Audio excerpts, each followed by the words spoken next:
مرة تانية في حلقة جديدة. هنتكلم النهاردة عن مميزات وشرائح كبار العملاء الخاصة بالبنك الأهلي المصري.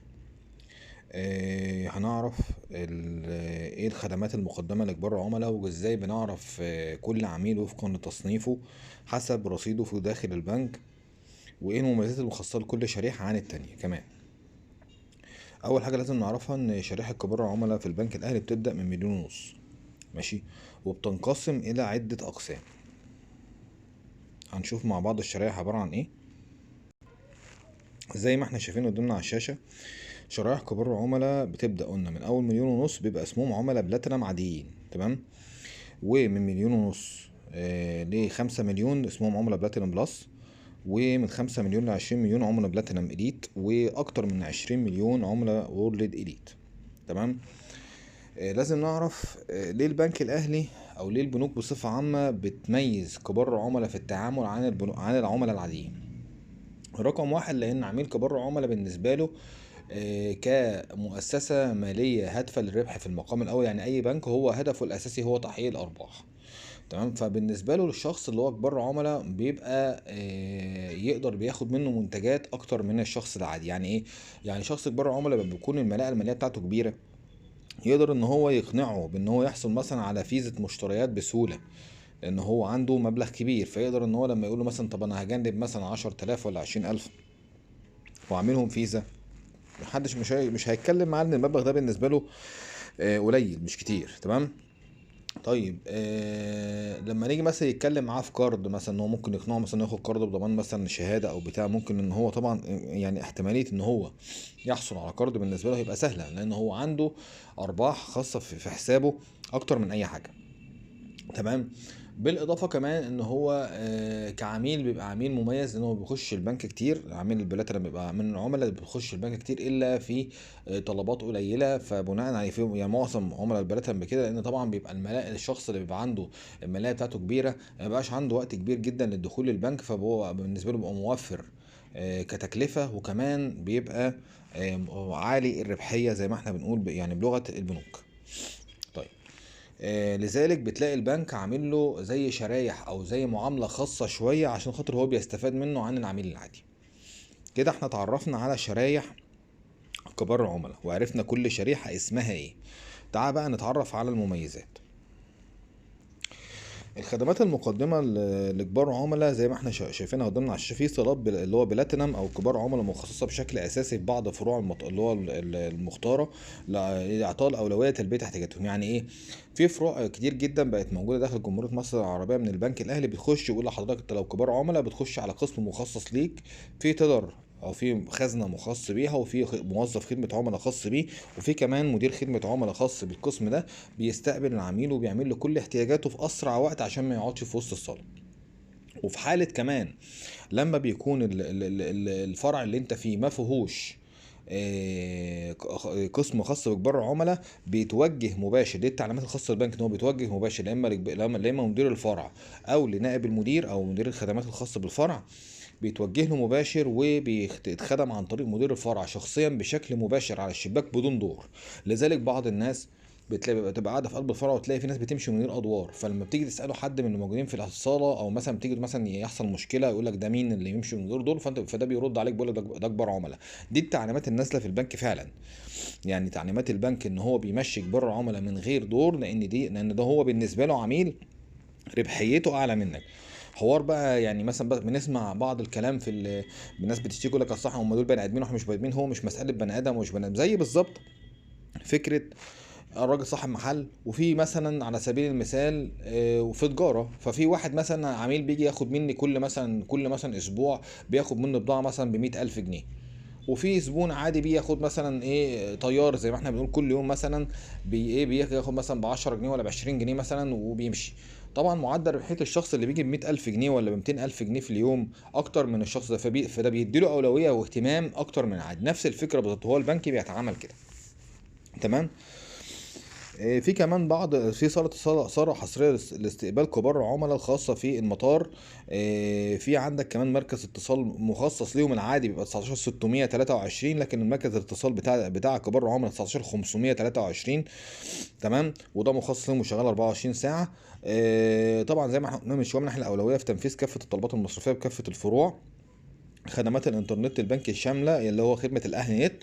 وطبعا بيبقى فيها ميزه ان حدود السحب، حدود التحويلات الخاصه بكبار العملاء بتبقى اكبر من حدود التحويلات الخاصه بالعملاء العاديين. دي برضو كانت بتبقى من ضمن الايه، المميزات. فريق متخصص ومدير علاقه، احنا قلنا بيبقى فيه قسم مخصص، بيبقى فيه حاجه اسمها مدير العلاقه اللي هو مدير القسم، وكمان فيه موظف خاص بيه. ده بيتصل بكبار العملاء من وقت للتاني، وبيعرفه اخر التحديثات، وبيقول له مثلا تعالى الفرع فيه مثلا شهاده جديده نازله اعمل كذا، لا والله ده في منتج جديد نازل فيه ميزه بالنسبه لكم اعمل كذا، وهكذا. إمكانية تسجيل أفراد الأسرة للاستفادة من الخدمات الغير مالية، ودي موجودة في الشرائح ابتداء من أول العملاء اللي هم البلاتينم الإليت والبلاتينم وورلد إليت، اللي هم الشريحة من اللي هو من 5 مليون ل 20 مليون، والشريحة اللي هي من أكتر من 20 مليون. تمام، ممكن تسجل أفراد أسرتك اللي موجودين على حسابك وبيخشوا في الفرع، بيتعاملوا على أساس إن هم كبار عملاء حتى لو هم رصيدهم ما جابش مليون ونص، ودي مخصصة للشريحتين دول. طبعا طرق مراسلات وقنوات تواصل مصممه خاصه لاكبر العملاء. التمتع بخاصيه الخصم المباشر اللي هو بطاقات الخصم المباشر اللي هي الورلد ايليت والورلد اليت. ودول ليهم امكانيه اللي هو بطاقه الخصم اللي هي سواء الورلد او الورلد اليت، ليهم اولا ان هم بيتم اصدارهم مجانا بدون مصاريف. كل كبار العملاء كله اصدار البطاقات بالنسبه لهم مجانا، بس التجديد طبعا بيبقى مبلغ محترم. يعني مثلا في الاليت بيبقى حدود حوالي 2000 جنيه، الاعلى شريحه 3000 جنيه، بيبقى رقم كبير في التجديد بتاعه. بس طبعا هتيجي تقول له مميزاتها ايه عشان خاطر ياخد الرقم ده، هقول له المميزات ان انت لو حصل وفقدت بالنسبه بالتحديد اخر شريحتين اللي هي الورلد والورلد اليت، لو حصل وانت في اي مكان في العالم وفقدت البطاقه بره مصر، بتتكلم كول سنتر معين او في خدمه معينه موجوده للبطاقات اللي هو كبار عملاء، وبتعمل بدل فائت وبيجي لك البدل فائت حتى لو انت بره مصر وانت في مكانك. دي من ضمن الخدمات. تمام كده. اتكلمنا على البطاقات واسعار مميزه على التسهيلات والكروت. يعني لما في 90% من العملاء بيجي لهم زياده في الفايده على الحساب الجاري تقريبا ربع في المية، وعلى بعض الحسابات ربع في المية زياده، او واحد او نص في المية زياده. وفي كروت بيبقى فيه اسعار ممكن ياخد اعفاء من بعض اللي هو المصاريف الإدارية الخاصة بالقرض لو حصل وخد مبلغ كبير، فبيجيبوا له إعفاء على المصاريف الإدارية الخاصة بالقرض، وكمان أسعار فايدة مميزة لو كان المبلغ كبير. طبعا على حسب مذكرة العرض اللي بي ايه اللي بيقوم بها موظف اللي هو العميل، الموظف بتاع كبار عملاء لإدارة البنك. وممكن تقبل البنك وبترفض، عادة بتقبل يعني، ولكن ده لما بيكون المبلغ كبير شوية، يعني 5 مليون 10 مليون، ساعتها ممكن يجيب له اعفاء من مثلا المصاريف الاداريه، وكمان بياخد اعفاء كمان وسعر مميز في بعض لما بيكون مبلغ قرض كبير. ماشي، نكمل بقيه المميزات بتاعتهم. تعال نتكلم بقى على الخدمات المصرفيه لخدمات على الحساب. بيتم اصدار البطاقات مجانا زي ما احنا قلنا. في مميزات تسعيريه على بطاقه الائتمان سواء الورد من البنك ومن اول البلاتينم. على فكره مصاريف اصدار كارت البلاتينم من العميل العادي، يعني هو انا ممكن كعميل عادي اطلع كارت البلاتينم اقول لك بس بس انت مش هتبقى ساعتها بلاتينم، مش هتبقى كبار عملاء، هتبقى عميل عادي ومعاك كارت البلاتيني، تتميز يعني مثلا بتتمتع بالخصائص الخصومات والحاجات دي كلها اللي بتبقى مفتوحه لكارت البلاتينم، ولكن مش هتبقى كبار عملاء. طب ايه الفرق بقى بين كبار العملاء اللي معاه كارت بلاتيني وكبار العملاء والعميل العادي اللي معاه كارت بلاتيني؟ العميل العادي لما بتيجي تعمل كارت بتدفع مصاريف الكارت اللي هم ال 500 جنيه، او على حسب الكارت بتاعك، هو بتبدا مصاريف الكارت البلاتيني من 500 جنيه. اما بالنسبه للعميل كبار العملاء بياخد اعفاء من مصاريف ال 500 جنيه دول، اللي هو بتاع الائتمان، بيخش ببرنامج معين. البرنامج دوت بيبقى من احد خصائصه ان هو باصدار بطاقه الائتمان لعميل كبار العملاء ما بيدفعش ال 500 جنيه، او مصاريف الكارت على حسب الشريحه بتاعته. تمام كده. طيب حساب جاري مجانا طبعا، ده في بعض الحالات. مش في كل الحالات. ودفاتر شيكات مجانيه بتصميمات مميزه.